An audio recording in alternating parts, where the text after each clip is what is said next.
राज्यांनी आपल्या स्थानिक भाषेतून शिक्षण द्यावं अशी स्पष्ट भूमिका राष्ट्रीय स्वयंसेवक संघानं मांडली। अखिल भारतीय प्रांत प्रचारक बैठकीत सुनील आंबेकर यांनी ही भूमिका मांडली। संघाचं नेहमीचं मत आहे की भारतातील सगळ्या भाषा या राष्ट्रीय भाषा आहेत, प्रत्येक व्यक्तीने आपल्या राज्यातील स्थानिक भाषेतूनच शिक्षण घ्यावं असं त्यांनी म्हटलेलं आहे।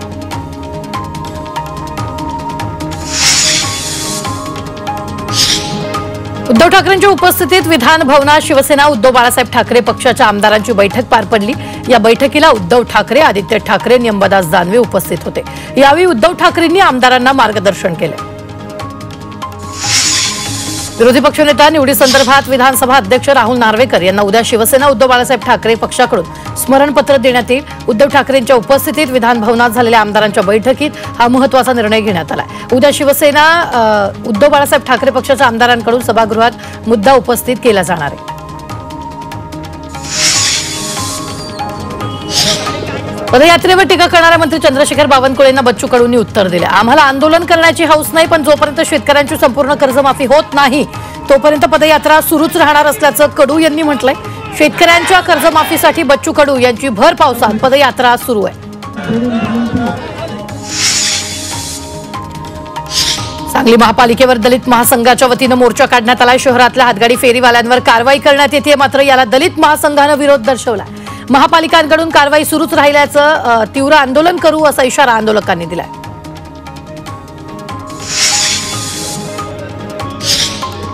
यवतमाळमध्ये भूमिगत गटार योजनेच्या कामांमुळे रस्ते चिखलमय झाले, त्यामुळे रस्त्यांवरून प्रवास करणं अवघड झालंय। या विरोधात काँग्रेसच्या कार्यकर्त्यांनी जीवन प्राधिकरण कार्यालयात धडक देत ठिय्या आंदोलन केलंय। यावेळी 4 दिवसात रस्ते दुरुस्त करून देऊ असं आश्वासन कार्यकारी अभियंत्यांनी दिलंय। नंदुरबार जिल्ह्यात वाहत्या धबधब्यातून पर्यटक अत्यंत धोकादायक पद्धतीने स्टंटबाजी करत असल्याचं समोर आलंय। जीव धोक्यात घालून या ठिकाणी काही हौशी पर्यटक पुराच्या प्रवाहामध्ये चालण्याचा प्रयत्न करताना दिसले, तर धबधब्याच्या खाली फोटोही काढण्यात आलेत। वालेरी धबधब्यावर पोहण्यासाठी पर्यटकांनी पुराच्या पाण्यातून जीवघेणा प्रवास केलेला पाहायला मिळतो। भंडारा जिल्ह्यात मुसळधार पाऊस सुरूच आहे आणि यामुळे नद्यांच्या पाणी पातळीत मोठी वाढ झालेली आहे, त्यामुळे कोणताही अनुचित प्रकार घडू नये यासाठी जिल्हा आपत्ती व्यवस्थापनाच्या वतीनं अनेक रस्ते वाहतुकीसाठी बंद करण्यात आले।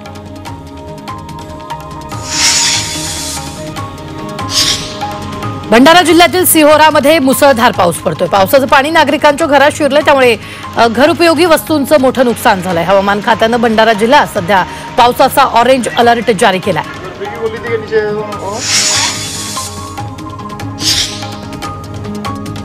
अंबरनाथमधील एका शाळेतील विद्यार्थ्यांना घेऊन जाणाऱ्या स्कूल व्हॅनमधून काही विद्यार्थी पडल्याची धक्कादायक घटना समोर आली। अचानक भरधाव स्कूल व्हॅनच्या डिक्कीचा दरवाजा उघडला आणि त्यातून 2 विद्यार्थी रस्त्यावर पडले। धक्कादायक बाब म्हणजे स्कूल व्हॅन चालकाचा हा प्रकार लक्षात आलेला नव्हता। तो तिथून निघून गेला, मात्र मागून येणाऱ्या एका रिक्षा चालकानं हा अपघात पाहून रिक्षा थांबवली। त्यानंतर गंभीर जखमी झालेल्या विद्यार्थ्यांना रुग्णालयात दाखल केलं। बीडच्या केस तालुक्यातील भाटुंबा गावातील अल्पभूधारक शेतकरी नामदेव मोरेंनी बैलजोडी नसल्यामुळे आपल्या खांद्यावर जू घेतलाय।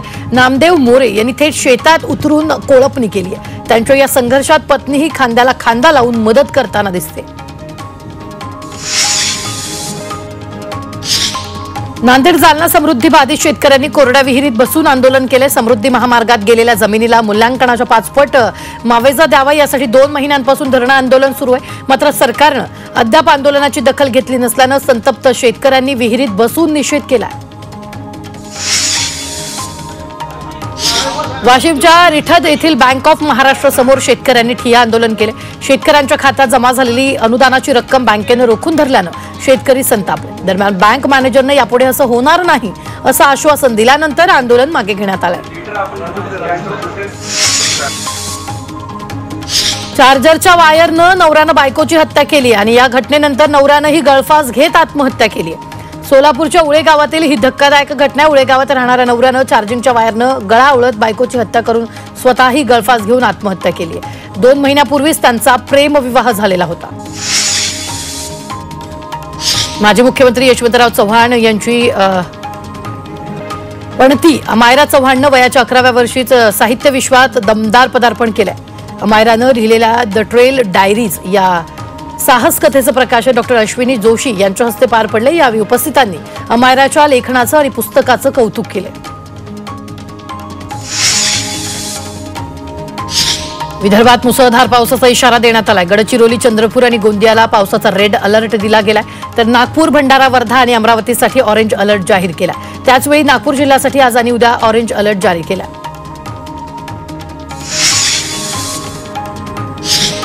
नाशिकमध्ये सुरगणाच्या पश्चिम पट्ट्यात पावसाची धुव्वाधार बॅटिंग सुरू आहे. यामुळे अंबिका नदीच्या उपनदीला पूर आल्यानं पिंपळसोंड, उंबरपाडा रस्त्यावरील फरशी पूल पाण्याखाली गेला. तरीही वाहन चालक आणि नागरिक जीव धोक्यात घालून प्रवास करतायत. तर दांडीची बारी इथं दरड कोसळल्यानं अनेक गावांचा संपर्क तुटलाय.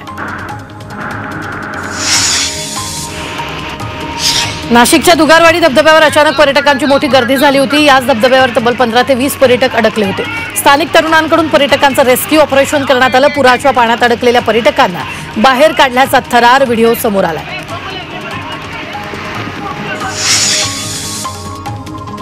साताऱ्यातील पश्चिम भागात पावसानं उघडीप न दिल्यानं खरीपाच्या पेरण्या रखडल्यात. मे महिन्यापासून पावसाचा जोर कायम राहिल्यानं शेतकऱ्यांना शेतात पिकं घेता आलेली नाहीयेत. त्यामुळे शेतकरी हवालदिल झालाय. नाशिकच्या निफाड तालुक्यातील नांदूर मधमेश्वर धरणातून 43,882 क्युसेक पाण्याचा विसर्ग केला जातोय. त्यामुळे गोदावरी नदीकाठच्या गावांना पुराचा फटका बसण्याची शक्यता आहे. सध्या नदीकाठच्या गावांना प्रशासनानं सतर्कतेचा इशारा दिला. नाशिकच्या येवल्यात संततधार पाऊस सुरू आहे आणि या पावसामुळे कोळपणी झालेल्या पिकांवर रोगाचा प्रादुर्भाव होण्याची शक्यता आहे. त्यामुळे शेतकरी संकटात सापडलाय.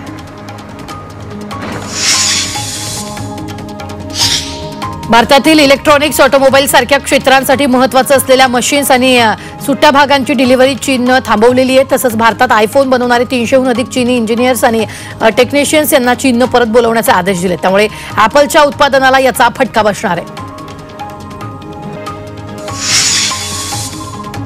नागपूर महानगरपालिकेच्या वतीनं विविध उड्डाणपुलाखाली बास्केटबॉल कोर्ट आणि ग्रीन जिमची व्यवस्था करण्यात आली आहे. शहरातील विविध उड्डाणपुलाखाली असलेल्या खाली जागांना युवकांच्या आवडत्या खेळाचं मैदान म्हणून विकसित करण्यात येत आहे. त्यामुळे नागरिकांमध्ये आनंदाचं वातावरण आहे.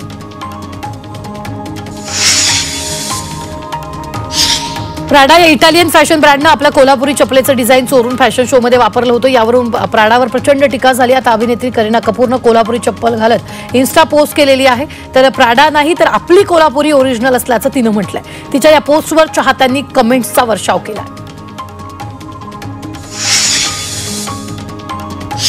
भारतीयांना आता 23,30,000 रुपयांमध्ये आजीवन दुबईचा गोल्डन व्हिसा मिळणार आहे. आजवर भारतीयांना दुबईत संपत्तीमध्ये गुंतवणूक केल्यावरच गोल्डन व्हिसा मिळायचा. मात्र आता भारतीयांना UAEचा गोल्डन व्हिसा मिळवण्याची चांगली संधी आहे.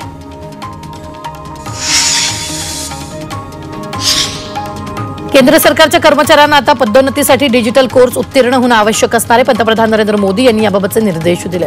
सरकारी कर्मचाऱ्यांनी IGOT कर्मयोगी पोर्टलद्वारे वार्षिक ऑनलाईन डिजिटल कोर्स पूर्ण करावेत. पंतप्रधानांच्या अखत्यारीतील कार्मिक आणि प्रशिक्षण विभागानं सर्व कर्मचाऱ्यांना हा कोर्स उत्तीर्ण होणं अनिवार्य केलंय. धाराशिवमधील कळंबमध्ये परतीच्या वारकऱ्यांसाठी महाप्रसादाचं आयोजन करण्यात आलंय. काथरी युवा आघाडीच्या वतीनं 1,00,000 वारकऱ्यांसाठी भोजनाची व्यवस्था करण्यात आली. गेल्या 6 वर्षापासून कथले युवा आघाडी वारकऱ्यांसाठी महाप्रसादाचं आयोजन करते. गोंदियात शारीरिक तपासणीसाठी रुग्ण खासगी रुग्णालयात आला होता. मात्र अचानक हृदयविकाराचा तीव्र झटका आला आणि तो बेशुद्ध पडला. उपस्थित हृदयरोग तज्ज्ञ डॉक्टर गायधने आणि लगेचच CPRच्या मदतीने उपचार सुरू केले. त्यानंतर रुग्ण शुद्धीवर आला. तत्परतेने प्राण वाचवणाऱ्या डॉक्टरचं कौतुक केलं जातं. 18 जुलैपासून रुग्णसेवा विस्कळीत होण्याची शक्यता आहे. राज्यातील 30,000 परिचारिकांचा संपाचा इशारा समोर आलाय. 7व्या वेतन आयोगासाठी विविध मागण्यांसाठी संप पुकारण्यात आलाय. IMAचाही 11 जुलैला राज्यव्यापी संप आहे. पुण्यातील रामवाडी गावठाणमध्ये एका इमारतीजवळ 6 दुचाकी जळाल्याची घटना घडलेली आहे. यावेळी आगीमुळे मोठ्या प्रमाणात धूर झाल्याने इमारतीमधील 100 जणांना सुरक्षितपणे बाहेर काढलं. सुदैवाने या घटनेत कुणीही जखमी झालेलं नाही. रायगडच्या मुरुड तालुक्यातील कोरलई इथं खोल समुद्रात एक संशयास्पद बोट आढळून आली. त्यानंतर सुरक्षा यंत्रणांची धावपळ उडाली. ही बोट पाकिस्तानची असल्याचा संशय व्यक्त होतोय आणि या बोटीतून काही व्यक्ती उतरल्याचा संशय असून पोलिसांनी रात्रीच कोमिंग ऑपरेशन सुरू केलं. गुजरातमधील कांडला बंदरातून ओमानला जाणाऱ्या जहाजात अपघात झालाय. कांडला बंदरातून रासायनिक पदार्थ उतरवून परत येत असताना हा अपघात झालाय. वरच्या बाजूला स्फोट झाल्यानं जहाज एका बाजूला झुकलं आणि दरम्यान सर्व क्रू मेंबर्सला वाचवण्यात यश आलंय. मुंबईतील एसी लोकलमध्ये विना तिकीट प्रवास करणाऱ्यावर कारवाई करण्यात आली. गेल्या आठवड्यात तिकीट तपासणी मोहिमेत 1325 फुकट्या प्रवाशांना पकडले आणि या प्रवाशाकडून 4,05,000 रुपयांचा दंड वसूल करण्यात आला. केंद्रीय रस्ते वाहतूक मंत्री नितीन गडकरी यांनी देशातील पुढच्या पिढीसाठी वाहतुकीत एक महत्त्वाकांक्षी रूपरेषा तयार केली. यामध्ये शहरी भागात इलेक्ट्रिक रॅपिड ट्रान्सपोर्ट, हायपरलूप आणि दुर्गम भागांसाठी रोपवे, केबल बस आणि फनिक्युलर रेल्वेचा समावेश आहे. मध्य रेल्वेचा वक्तशीरपणा 5% वाढलाय. चेन पुलिंग, ट्रेसपासिंगमुळे अनेकदा लोकलसह लांब पल्ल्याच्या गाड्यांना उशीर होतो. अशा घटनांना आळा घालण्यासाठी विविध उपाययोजना राबवण्यात आल्या. त्यामुळे मध्य रेल्वेच्या गाड्या वेळेत येण्याचं प्रमाण वाढलेलं आहे. इचलकरंजी शहरात महापालिकेच्या एसटीपी प्रकल्पाच्या चेंबरमधून फेसाळलेलं सांडपाणी बाहेर पडतंय. गेल्या काही दिवसांपासून हा प्रकल्प सुरू आहे, पण प्रशासन कोणत्याच उपाययोजना करत नाहीये. फेसाळलेल्या पाण्याचा नागरिकांच्या आरोग्यासह शेतीवर विपरीत परिणाम होतोय. त्यामुळे इचलकरंजी महापालिकेनं उपाययोजना करावी अशी मागणी होते. राज्यात 8,000 गावांमध्ये शाळाच नसल्याची धक्कादायक माहिती समोर आली आहे. समग्र शिक्षण अभियानाचा अर्थसंकल्प ठरवण्यासाठी राज्य आणि केंद्र शासनाच्या शिक्षण विभागाची संयुक्त बैठक झाली. यामध्ये हे खरं असल्याचंही स्पष्ट झालंय. रमाबाई आंबेडकर नगर पुनर्विकास योजनेसाठी घाटकोपरमधील जागेचा ताबा MMRDAला मिळालाय, तर लवकरच आणखी जागा MMRDAच्या ताब्यात येणार आहे. त्यामुळे आता रमाबाई आंबेडकर नगर पुनर्विकास प्रकल्पाला वेग येईल.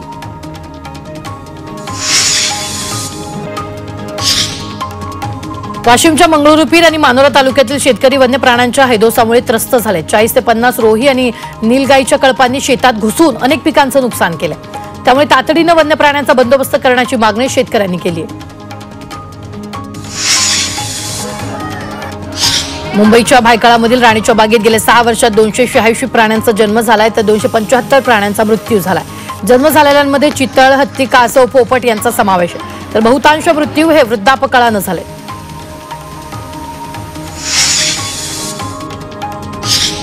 बीडमधील केस तालुक्यात एक धक्कादायक घटना घडली आहे. 9वी मध्ये शिकत असलेल्या मुलीला एका तरुणानं धमकी देत विनयभंग केलाय. तू माझ्याशी बोलली नाहीस तर मी आत्महत्या करीन, तुझ्या आईवडिलांनाही मारीन अशी धमकी देणारा तरुण निखिल कांबळेवर आता विनयभंगाचा गुन्हा दाखल करण्यात आला. नाशिकच्या माळेगावातील दाभाडी रोडवर हवामान मंदिरात चोरट्यांनी डल्ला मारलाय. शनी महाराजांच्या मूर्तीवरील चांदीचा 2 किलोचा मुकुट, बाहेरील तिजोरी, हनुमान मंदिरातील दानपेटी चोरट्यांनी चोरली. या घटनेमुळे नागरिकांमध्ये भीतीचं वातावरण पसरलंय.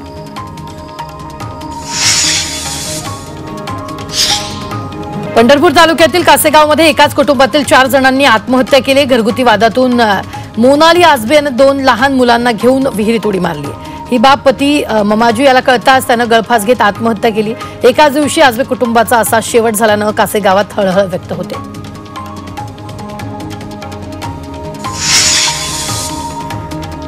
चीनचे अध्यक्ष शी जिनपिंग रिटायर होत असल्याची चर्चा सध्या सुरू आहे, कारण त्यांनी कम्युनिस्ट पक्षातील संबंधितांना आपले अधिकार सोपवण्यास सुरुवात केली. या निर्णयामुळे ते निवृत्त होत असल्याची चर्चा सध्या सुरू आहे.